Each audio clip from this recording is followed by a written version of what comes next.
ได้เป็นจุกๆนะแล้วนี่มีไฟกัน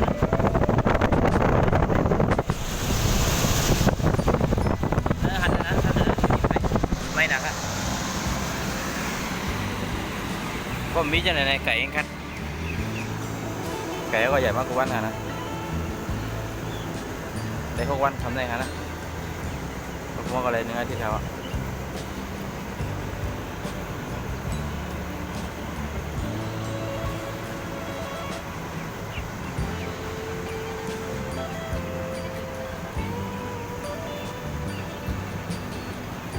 เมื่อไก่เรียบไปกัดฮะนะมันกันนอน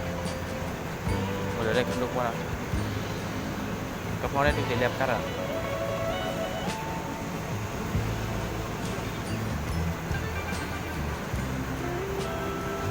มาด้วยไก่ครับ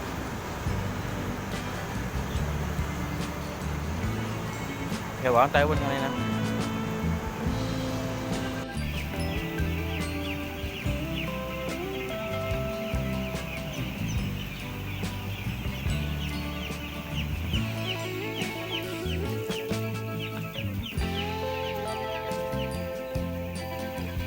ไก่ก็ผมรับไปดู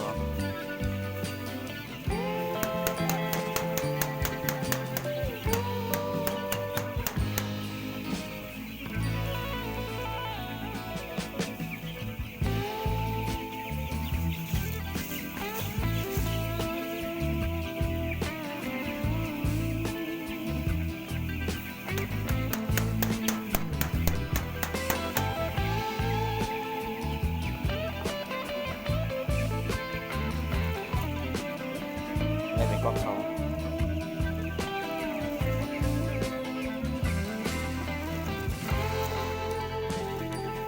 เพราะใส่เดียบๆให้ไหนมันอยู่นั่นเลย